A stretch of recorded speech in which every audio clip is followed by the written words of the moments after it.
really cool. It was such a it makes me feel so good. Makes you feel like you actually went somewhere and did something, and you didn't. Nope. You were right in Philly. Yep. On in the same spot. In the same spot. In a very comfortable chair. Yes. But let's get to the full immersive. Oh, okay. So my experience with the full immersive was amazing. It was scary as hell because I'm doing things that in real life I've been petrified, and I screamed a little bit. I'm not gonna lie. Dog, it was I screamed a lot. Okay, the Asian wants to tell you how much I screamed, but I screamed a lot. I'm afraid of heights, y'all. So when I tell you, playing as Spider-Man wasn't my best moment. It wasn't. I don't know what I was thinking. That was you. yeah. It sounds like how it sounds. That's exactly you. So I fell off buildings a lot. And when you hear the wind gushing from your face through these headphones, when I say it's full immersive, it's full immersive. And you see your legs dangling. Because you're actually dangling your legs. See your arms moving, everything. I almost choked on my own tongue. Yeah. Well, no, let's talk about the other one. Okay, so they put me in the scary one. And it was... I couldn't hold my bladder on that one. It was very bad because it was stuff jumping out. And you could pick stuff up in these games. But there were no weapons in this game. So you're telling me that it's an 8-foot tall, 2-headed monster thing in the shadows just creeping around. And there's no guns, nothing. I'm picking up staplers, clipboards. I'm picking up Are you gonna staple him to death? Yes, I was going to staple him to death. Write him up. Yes, his everything. Insubordinate. Yes. Okay. He was going to catch all that coffee mugs. I was picking up everything. I wanted to find a pen or something so bad, but Send him to Starbucks. Send him to Starbucks. Yep. He was going to get all this coffee in his face. Oh, yeah. And a little burn in the eye. It was just really good, but when I tell you have to remind yourself that you're in a game, you really do. Because you'll try to lean on a wall to look around the corner, and there's no wall. That happens so many times. Like, when I tell you, first of all, they have people there watching you to make sure you don't, fall, actually hurt yourself. So... Calvin was going off the little board so much, he eventually was just surrounded by people, and anytime he lean over, somebody would be get him, but they had to be quiet about it because you can't interfere with the actual game. It was so funny, but it was just oh my god, Calvin's gonna die, he's gonna fall, and he's gonna go, I don't know.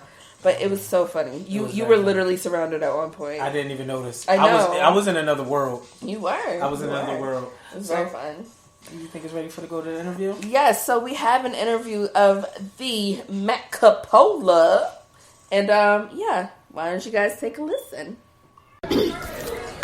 What was the question? Oh yeah. How did you get started? Are you do you have a background in technology, or are you just a fan of this? I'm really just an avid, gaming person. I've always been involved in that stuff, playing PC games when I was a very young age, all the consoles, the handhelds. I've been playing everything, and I just love doing it. I'm very passionate about it, and I just, this all came about because, I saw there was an opening for the place. Well, actually, no, it was my brother recommended it to me, my brother Andrew, and I sent him a letter, and I was just like, hey guys, I love this stuff. Let me do this, and I will be your guy, And I sent them my resume. Prior to this, all my experience was basically just in retail, stuff like GameStop, Men's Warehouse, Music and Arts, those sorts of places. So this has been a welcome change of pace. I can believe that. This is amazing. Honestly, from going to retail to this, and the off branding, you say that you're going to have multiple locations. Yep. Okay, what's the next step then, the virtual reality for Mayrex?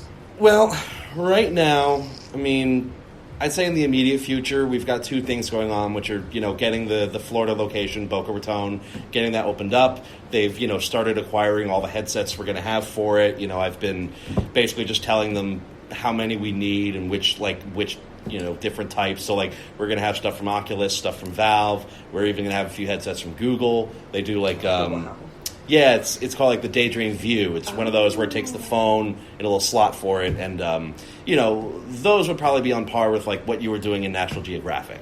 Those sorts of things. As far as here, there's only so much space we can work with. Mm-hmm. So, but I mean, the plan is to. We originally had more of these Oculus Go headsets. We're at 5 right now. We want to eventually have 8 again, so we can have just larger groups in here. We want to be able to set everything up for multiplayer, so we can have like teams playing against each other. Oh, We're gonna, sounds like cool. yeah, Oh, we're gonna, I'm eventually gonna have the TV set up so it'll actually show what people are seeing in the headset instead of just Spotify, because I like the music, but I'd like to watch something else. With the standing VR out there, we're going to be replacing that headset with the Valve Index, that's a new headset that came out back in May. It's a huge improvement over the Vive. I have one at home, the Index. I've actually got both. Who am I kidding? We got it. No, but I mean, the Index is it's a huge step up over the Vive in every conceivable way. It's like better resolution. There's I don't when you were in there, did you notice the screen door effect? Yes. So, that's pretty much non-existent in the Index. Okay. So it just makes everything way more detailed. Text, when you get, really close to stuff, it'll be a lot more detailed instead of that screen, that obvious screen being right in front of your eyes. I'm not going to lie. It is obvious, but it's not distracting. Oh, yeah. No, it's not a hindrance at all, but you do notice it. Yeah. So that's why the Index is so much better, because, so my first time trying it, I was freaking out at how amazing everything was. And I was talking to somebody online about it, and they mentioned the screen door effect. And I was like, oh my God, I wasn't even looking for that. Yeah. That's how, non-existent it is in this new headset. Question. What's up? So the screen door effect, when you say that, it means like you see a screen door, but you don't really notice it, kind of thing? The whole idea behind screen door effect is when you have these lenses up, right up to your eyes, depending on the texture of the lenses, you can basically really see it, and you'll see that you'll basically see that in front of what you're supposed to be seeing. So it's you're looking at it through a screen door almost. Wow. So if you go to a screen door and you go right up close to it, you see all the different parts of it, and then everything past it looks kind of blurry. Okay. It's easy for that to happen in the Vive because it's so apparent. If you focus on it, same thing will happen. Oh, okay. So that's why with something like the Index, that effect is there's nothing there. So it's just, again, it's way more detailed environment. It's much easier to read text. Awesome. It's just a better experience all around. It's more comfortable. And what they do instead of headphones, so you had it on with the headphones resting on your ear, right? So they changed that up. Now it's actually just speakers. They don't rest on your ear at all. They just sit maybe half an inch off. Okay. And it still sounds really good. Yeah. And they use 3D audio, so you can pinpoint exactly where the sound is coming from. I was about to say, so it's more you hear it in the background, but you hear as if you're hearing it. Yes. IRL. Yeah. Awesome. Yeah, exactly. And so cool. I would say the biggest game changer we're going to be getting are the controllers for the Index. Okay. Because you were using those wands, and it's they're serviceable but clunky. Yeah. And so I got a picture. Okay. So the new controllers, basically the way they work is they wrap around your hand. Yeah. So let me get into my camera here, or my gallery. I don't know what I'm talking about. So they look like that. Okay. You see? Oh wow, they look like they're more dual. They look like you don't really have, they kind of rest on your hand. Exactly. So your hand goes in under this strap here, Okay. and then your fingers rest right along this pad. Oh, so it's a lot more relaxed. Yes. So you can let go of the controller and it stays in your Yeah. hand. But what's even cooler is, first of all, you notice the joystick and the buttons up here. Yeah. So that makes it a lot easier to move around in games too. Because before you'd be sliding your thumb on a trackpad, which works, but it could be better. Okay. So yeah, they did joysticks, so it's just easier to move around in games like Doom and Skyrim and those sorts of things. And then a traditional A and B button, for gamer types. But the really cool thing is this pad right here. Okay. So what this is actually a sensor pad, so it tracks your individual fingers. Okay. And that's a game changer. So before, if you're using the Vive, and you want to grab something, you'd reach out with the wand, you'd wait for it to highlight, and then press the trigger to grab it. With those, if you want to grab something, that's good. You just grab it. Yeah. So it makes everything you do in the game just feel way more natural. Like in games like Super Hot, the way it is before, like you have to like press a button on the trackpad, rear back, and then release right as you're throwing. But with the index controllers, you just throw. Wow. Okay. So it simplifies the whole process. Like all of it's just way more user friendly. Yeah. And we're going to be having these headsets down in Boca as well. Okay. So yeah, we're trying to have like the same equipment at every location we do. The other thing we're going to be adding here, and I mentioned this earlier when we were talking. There's this company in Europe that has this headset called the X-Tal, and it's just super high end. Like the best stuff you can get out there. And I'm actually going to be trying it tomorrow when I go down to Florida to check out the Boca place, which I'm very excited about because I haven't had a chance to test it out yet. I'm trying to get my mom to retire. Oh yeah, In Boca Raton. there you go. I am really trying to get her to retire out there so I can go, Yeah. like, and visit, but like be in Florida. Oh So, yeah. By all means, when you do, because I know this is happening, let us know. And Yeah, of course. I will be out there. Yeah. I'm pretty sure the plan is for it to open up next month. So it's. Holy shit! Oh, Is there trying to like rush or is that scheduled? I don't know the exact date, and I don't want to say something and be wrong, Right. But I have been told that it's October that they're planning on opening, so might be towards the end of the month. But again, I'm not sure. Awesome.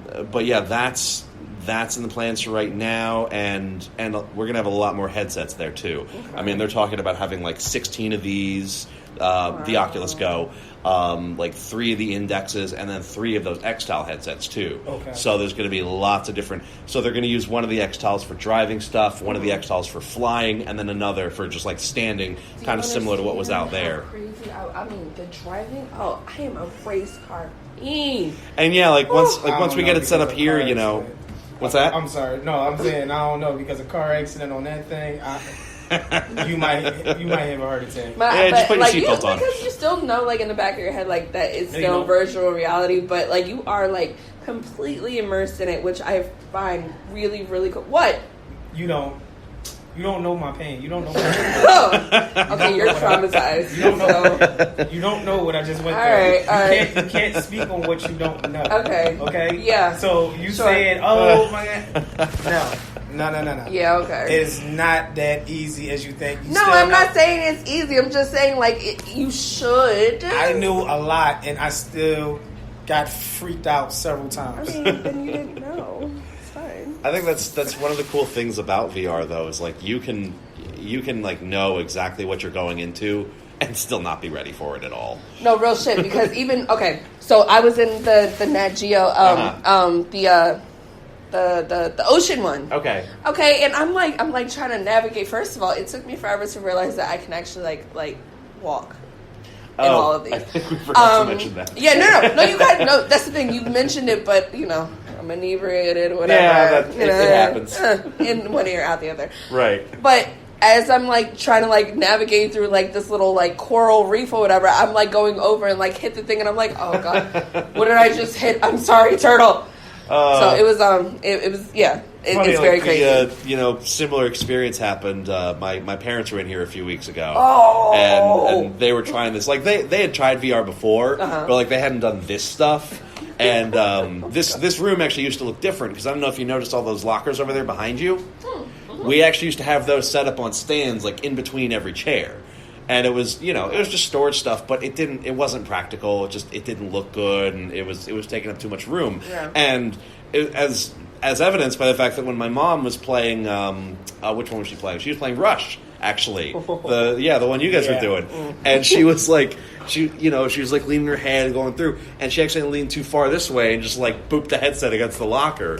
I mean, thankfully she was fine. Everything was fine. Okay. But like when that happened, I was like, all right, it's time to get rid of these things. Exactly. That's so cool. But yeah, like that's kind of what I've been doing in my time here is just not only getting more games, better technology, but also just making it a better space for people to come relax in. Awesome. And I mean, it's a VR lounge. I mean, you guys have a meditation thing, so yeah. By all means, like And that brings me to my next question. So we saw the games, like the shooters and the zombies, and we see the experience ones. With the going into the scary mansions and the meditation and the oceans. What other experiences that the VR has? So you mean aside from just what you guys tried? Yeah. Okay. So I mean, there's a lot of different